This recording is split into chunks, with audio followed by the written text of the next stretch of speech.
Hope you doing well. So आज आपण एक नवीन व्हिडिओ घेऊन आलेलो आहोत, ज्यामध्ये मी तुम्हाला दाखवणार आहे की क्विकिलची लायसन की जी असते ती तुम्हाला कुठून भेटू शकते. ओके, म्हणजे किंवा जर समजा तुम्ही एखादं क्विकिल समजा तुम्ही तुमच्या सिस्टीमवरती इन्स्टॉल केलं आहे अँड समजा त्याची प्रोडक्ट की तुमच्याकडे नाही आहे, तर ते तुम्ही प्रोडक्ट की तुम्हाला कुठून भेटू शकते. ओके, सो खूप इम्पॉर्टंट व्हिडिओ असणार आहे, कारण व्हिडिओ स्किप करू नका. व्हिडिओचे मी जेवढे सगळे स्टेप्स दाखवते त्या सगळ्या वन बाय वन फॉलो करा. कारण बऱ्याच जणांचं कन्फ्युजन असं होतं की क्विकिलचं लायसन आम्ही इन्स्टॉल केलं पण आमच्याकडे प्रोडक्ट की नाही आहे, तर प्रोडक्ट की आम्हाला कुठून भेटू शकते. ठीक आहे, तर प्रोडक्ट कीसाठी तुम्हाला आहे ना 3 इम्पॉर्टंट स्टेप्स जे असतात बिफोर इन्स्टॉलिंग द अँटीव्हायरस, त्या तुम्हाला घ्याव्या लागतात, प्रिकॉशन्स घ्याव्या लागतात. लाईक पहिलं म्हणजे समजा एखाद्या सेलरकडून समजा तर तुम्ही जर क्विकिल प्रो जर समजा तुम्ही इन्स्टॉल करत जर असाल, किंवा क्विकिलचा कुठलाही किंवा अदर कुठलाही अँटीव्हायरस तुम्ही जर इन्स्टॉल करत असाल, not in Quick Heal but other कोणताही अँटीव्हायरस तुम्ही टाकत असाल, तेव्हा तुम्हाला पहिल्यांदा मेन थिंग जी असते ती इंजिनियरकडून प्रोडक्ट की त्याच्या बिलावरती किंवा किंवा तुम्हाला तुमच्या मेल ॲड्रेसवरती मेन्शन करून घ्यायचे. ओके, त्याच्यानंतर सेकंड थिंग जो असतो, जो क्विकिल जेव्हा अँटीव्हायरस आपण इन्स्टॉल करतो, तर इन्स्टॉल करताना जर समजा तुम्हाला ते विचारतो ईमेल ॲड्रेस, तर तो ईमेल ॲड्रेस जेव्हा तुम्ही द्याल तेव्हा तो तुमचा पर्सनल ईमेल ॲड्रेस द्या त्या ठिकाणी, किंवा तुमचा माहितीतला कुठला तरी ईमेल ॲड्रेस द्या. इंजिनियरचा ईमेल ॲड्रेस तिथे टाकायला सांगू नका, कारण इंजिनियरने ऑलरेडी बऱ्याचशा म्हणजे 60-70 ॲक्टिव्हेशन जर समजा त्याने जर महिन्यामध्ये केले जर असतील, तर त्यातली तो तुमची सिस्टीमची की कुठली हा तो आयडेंटिफाय करू शकत नाहीये त्याच्यामध्ये. जर समजा त्याने जर त्याच्यामध्ये एक्सेल शीट मेंटेन केली असेल त्याच्या ऑफिसमध्ये किंवा त्याच्या लॅपटॉपवरती वगैरे, तर तो तुम्हाला त्यातून तुमची प्रोडक्ट की तो काढून देऊ शकतो.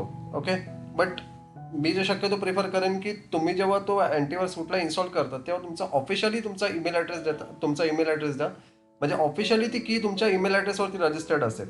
ओके, तर आता आपण प्रॅक्टिकलमध्ये जाऊया, कुठून तुम्हाला रिकवर करू शकता तुम्ही किती. ठीक आहे, तर पहिलं म्हणजे सिम्पल, समजा क्विकिल प्रो समजा तुम्ही ओपन केलात इथे, तर ह्या ठिकाणी तुम्हाला एक विचार येतो. आता माझं ट्रायल व्हर्जन आहे, बट ह्याच्यामध्ये पण लायसन दाखवत होतो.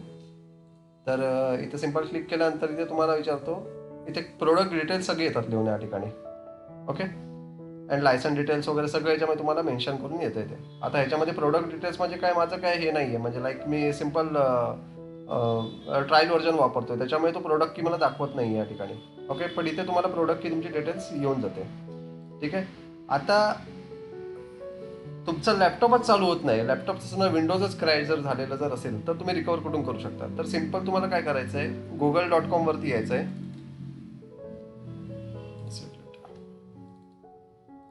आणि इथे तुम्हाला टाईप करायचं आहे क्विकिल लॉस्ट.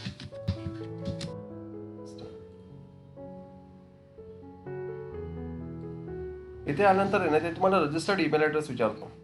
हा ईमेल ॲड्रेस कुठला द्यायचा आहे, जेव्हा समजा जेव्हा तुम्ही अँटीव्हायरस तुम्ही तुमच्या सिस्टीमवरती इन्स्टॉल करताय, तेव्हा तुमचा जो रजिस्टर्ड ईमेल ॲड्रेस जो विचारतो, तेव्हा हा ईमेल ॲड्रेस तुम्हाला तिथे द्यायचा आहे. ओके, सिम्पल समजा आता मी समजा माझा ईमेल ॲड्रेस समजा आम्ही दिला या ठिकाणी. ठीक आहे, अँड समजा इथे कॅप्चा असतो, तर फॉलोइंग जे क्लिअर मॅथ्स आहे ते थोडंफार क्लिअर करावं लागतं. तर इथे मी समजा क्लिअर केलं अँड सबमिट केलं. ठीक आहे, the product key has been mail to your registered email address, म्हणजे माझ्या ईमेल ॲड्रेसवरती जी की जी आहे, जेवढं माझ्या याच्यावरती ॲक्टिवेट झालेल्या आहेत तेवढ्या सगळ्या कीज माझ्या ईमेल ॲड्रेसवरती आलेल्या असतात.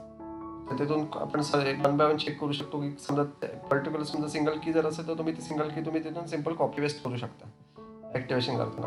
Okay, and third thing is very important is, तुमच्या सिस्टीम समजा आता चालूच होत नाही, लाईक कम्प्लिटली डेड कंडिशन आहे, अँड तुम्हाला प्रोडक्ट की इंजिनियरकडे पण नाही आहे, तुमच्याकडे पण नाही, ईमेल ॲड्रेस कुठला दिला तो इंजिनियरला माहीत नाही आहे, तर तेव्हा तुम्ही रिकवर कुठून करू शकता.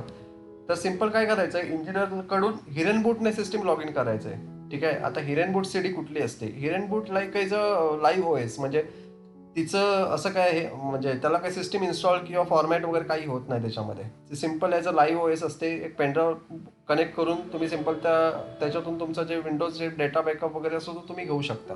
ओके, तर त्या ओपन केल्यानंतर आहे ना, तुम्हाला सी ड्राईव्हमध्ये जायचं आहे. मला एक आता समजा पी सीमध्ये गेलो मी, सी ड्राईव्हमध्ये गेलो, सी ड्राईव्हमध्ये प्रोग्राम फाईल्समध्ये गेलो, प्रोग्राम फाईल्समध्ये ते क्विकिलमध्ये गेलो, क्विकिलमध्ये गेल्यानंतर ते क्विकिल प्रो नावाचा एक फोल्डर भेटतो, त्याच्यामध्ये गेलो आणि त्याच्यामध्ये युजर इन्फो म्हणून नावाने फाईल सर्च करायची आहे तुम्हाला.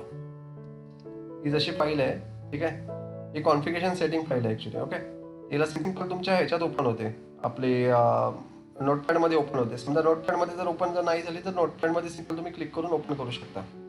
ओके, तर त्याच्यामध्ये तुम्हाला सगळी डिटेल्स दाखवतो की कुठली तुमचा फोन नंबर काय आहे, त्याच्यानंतर तुमचा ईमेल ॲड्रेस काय आहे, त्याच्यानंतर तुमची प्रोडक्ट की काय आहे, ठीक आहे, अँड कधी ॲक्टिवेट केलं, इन्स्टॉलेशन डेट कधीची आहे, ही सगळं तुम्हाला त्याची इन्फॉर्मेशन येते. ओके, तर सिम्पल ह्या फाईलला आहे ना तुम्हाला कॉपी करायचं आहे अँड तुमच्या पेनड्राईव्हवरती किंवा तुमच्या डी ड्राईव्हवरती, समजा डी ड्राईव्ह फॉर्मॅट जर मांडणार नसेल तर डी ड्राईव्हवरती पण तुम्ही ठेवू शकता, किंवा बेस्ट वे मी प्रिफर करेन पेनड्राईव्हवरती घ्या.